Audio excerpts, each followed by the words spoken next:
Hai YouTubers, pada 21 April 2021 jadi duka yang mendalam untuk rakyat Indonesia. Kapal selam KRI Nanggala 402 hilang kontak dan ditemukan tenggelam di perairan Bali.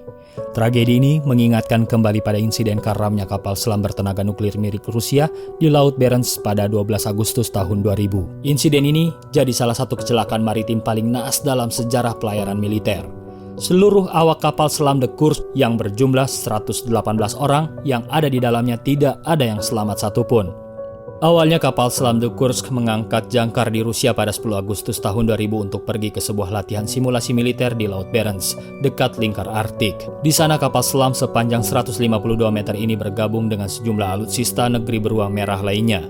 Dan pada 12 Agustus The Kursk tiba di Laut Barents. Kapal selam bermesin reaktor nuklir itu dijadwalkan melakukan latihan menembak torpedo tepat pukul 11.29 waktu setempat. Tapi saat The Kursk lagi bersiap untuk meluncurkan misil, dua ledakan dalam jarak waktu yang berdekatan terjadi di lambung kapal selam itu. Akibatnya terbentuklah lubang besar menganga di bagian paling krusial kapal. Alhasil dalam waktu singkat kapal selam ini karam bersama seluruh awaknya. Pada saat itu tidak ada armada Rusia di Laut Barents yang mengetahui nasib kapal selam ini. Sementara simulasi perang pun tetap dilakukan. Setelah beberapa hari barulah kabar karamnya kapal selam ini sampai ke telinga Moskow dan dunia. Seminggu setelah karam, akhirnya misi penyelamatan dilakukan oleh Rusia sendiri tanpa bantuan negara-negara lain pada 19 Agustus tahun 2000. Saat tim penyelam tiba di dasar laut lokasi karamnya Kursk, mereka dikejutkan dengan fakta mengerikan karena tidak ada satupun orang yang selamat dan jenazah korban sulit untuk ditemukan. Komunitas internasional menekan Presiden Rusia kala itu Vladimir Putin untuk mengangkat bangkai Kursk dari dasar lautan Barents. Putin yang mengiyakan tuntutan internasional menyetujui dana senilai 100 juta US dollar untuk mengangkat kapal selam itu dari dasar laut Barents. Operasi yang dilaksanakan pada 26 September tahun 2001 itu juga menjadi misi paling bersejarah dalam dunia kemaritiman karena tidak pernah ada benda yang diangkat dari dasar laut sebesar The Kursk. Tapi sayangnya yang bisa terangkat ke permukaan hanya separuh badan kapal dan menyisakan separuhnya lagi tetap tenggelam di dasar laut, yang sebenarnya bagian ini mengandung bukti paling vital. Sampai sekarang, penyebab detail dari karamnya The Kursk dan misteri ledakan di lambung kapal masih menjadi sebuah misteri.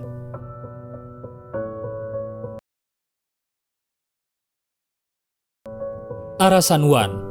Tragedi karamnya kapal selam milik Angkatan Laut Dunia beberapa kali terjadi di era modern. Setelah insiden kapal selam Kursk milik Rusia di tahun 2000 lalu, insiden sama juga menimpa kapal selam Arasan Juan, kapal selam milik Angkatan Laut Argentina yang karam pada 16 November tahun 2017.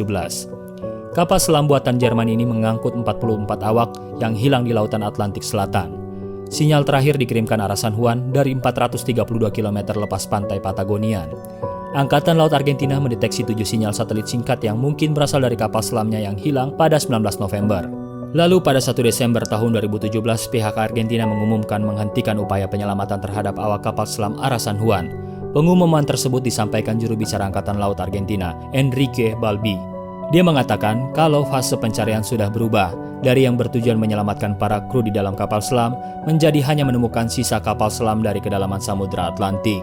Diduga karamnya kapal selam ini bermula saat kapten kapal melaporkan masuknya air ke dalam snorkel kapal yang menyebabkan salah satu baterai kapal tersebut mengalami arus pendek. Saat itu juga, Angkatan Laut langsung memerintahkan agar Arasan Juan kembali ke pangkalan laut di Mar del Plata. Kapten sempat melaporkan kalau kebocoran itu berhasil dia tangani. Tapi beberapa jam setelah itu, sebuah ledakan dideteksi tidak jauh dari lokasi terakhir kapal selam Arasan Juan. Setelah setahun menghilang, bagian kapal selam Arasan Juan akhirnya ditemukan. Arasan Juan ditemukan di kedalaman lebih dari 800 meter di Samudra Atlantik. Bangkai kapal yang ditemukan sudah hancur jadi beberapa bagian sepanjang 11, 13, dan 30 meter. Dan diduga kuat kapal selam itu meledak di dalam laut. Bangkai kapal yang berhasil terlihat adalah baling-baling, torpedo, dan bagian atas kapal selam. Tapi muncul kendala saat proses evakuasi kapal selam. Sejumlah peneliti mengatakan untuk mengangkat bangkai kapal selam Arasan Juan dibutuhkan biaya hingga miliaran dolar Amerika Serikat. Terkait besarnya biaya pengangkatan, Menteri Pertahanan Argentina mengatakan, pemerintah Argentina kemungkinan besar tidak bisa melakukan operasi pengangkatan tersebut. Medan berat di dasar samudra jadi alasan lain kenapa bagian kapal laut tersebut tidak diangkat. Ledakan yang menyebabkan karamnya Arasan Juan kemungkinan disebabkan oleh konsentrasi hidrogen yang dipicu masalah arus pendek baterai yang sebelumnya dilaporkan oleh kapten kapal. USS Treasure. Pada 10 April 1963, satu unit kapal selam atom bernama USS Treasure tenggelam di Samudra Atlantik bersama seluruh awaknya. Total 129 orang dengan 16 perwira, 96 pelaut, 17 warga sipil dinyatakan tewas setelah bangkai kapal ditemukan. Nasib kapal selam USS Tracer sama seperti KRI Nanggala 402. Dua ikan besi raksasa ini hilang di bulan yang sama, yaitu bulan April. USS Tracer hilang pada 10 April 1963, sedangkan KRI Nanggala 402 hilang pada 21 April tahun 2021. Diketahui USS Tracer tiba-tiba jatuh ke dasar laut kira-kira 300 mil di lepas pantai New England dan lalu dinyatakan hilang. Tepat tanggal 9 April 1963, kapal selam militer USS Tracer yang dipimpin oleh Letnan Komandan John Wesley Harvey berangkat dari Kittery, Maine pada pukul 8.00 dan bertemu dengan kapal penyelamat kapal selam Skylark pada pukul 11.00 untuk memulai percobaan penyelaman pasca perombakan awal di sebuah area di sekitar 220 mil atau 350 km di sebelah timur dari Cape Cod, Massachusetts. Tapi pada 10 April ketika Skylark tidak menerima sinyal komunikasi lagi dari Tracer di uji coba kedalaman, kru pengamat permukaan secara bertahap sadar kalau Tracer sudah tenggelam. Menjelang sore, akhirnya 15 kapal angkatan laut dalam perjalanan ke area pencarian. Komandan Submarine Force Atlantic pun segera mengirim pesan ke Portsmouth Naval Shipyard untuk mulai memberitahu seluruh anggota keluarga kru, dimulai dengan istri Komandan Harvey Irene dengan menyatakan kalau USS Tracer telah hilang. Pada pagi hari tanggal 11 April, semua harapan untuk menemukan Tracer pun pupus. Lalu Kepala Operasi Angkatan Laut pun mengumumkan kepada pers di Pentagon kalau kapal selam Tracer telah hilang. Lalu Presiden John F. Kennedy kemudian memerintahkan semua bendera untuk digibarkan setengah tiang dari tanggal 12 sampai tanggal 15 April untuk menghormati 129 penumpang kapal dan personel galangan kapal yang hilang. Operasi pencarian pun dilakukan di dekat lokasi kecelakaan tanggal 15 April 1963. Operasi pencarian pun membuahkan hasil karena menemukan puing-puing yang kemudian dipastikan berasal dari USS Tracer. Lalu, operasi seluruh pencarian dihentikan pada bulan September tahun itu.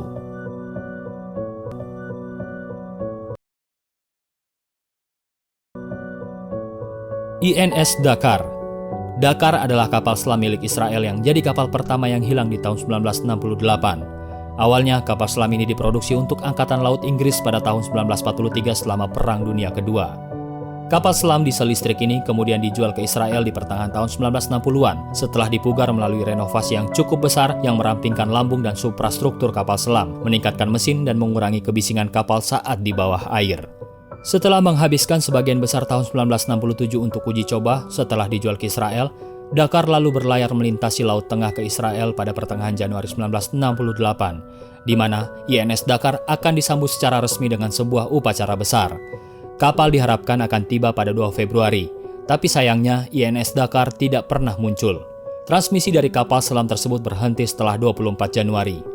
Segera, semua kapal angkatan laut terdekat dari sejumlah negara, termasuk Inggris, Amerika Serikat, Turki, dan Yunani, memulai misi pencarian dan penyelamatan untuk menemukan INS Dakar. Meski menemukan salah satu pelampung darurat kapal selam pada tahun 1969, tapi Dakar tetap tersembunyi di kedalaman Laut Mediterania tanpa pernah ditemukan sama sekali. Baru pada tahun 1999, INS Dakar akhirnya bisa ditemukan terbaring di dasar laut dekat Kreta dan Siprus. Bagian kapal selam berhasil dinaikkan ke permukaan.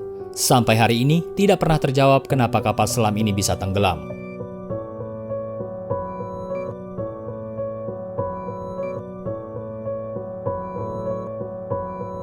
Minerve S647. Minerve, kapal selam diesel elektrik yang juga hilang di tahun 1968. Bahkan kapal selam ini hilang hanya 2 hari setelah kapal selam Dakar hilang pada bulan Januari 1968. Sebenarnya Minerve adalah kapal selam patroli kecil dengan awak 50 orang, tapi Angkatan Laut Prancis melakukan eksperimen sampai kapal selam ini sanggup membawa rudal dan bisa tetap menyelam di kedalaman selama 30 hari sebelum muncul ke permukaan untuk mengisi ulang baterai dan pasokannya.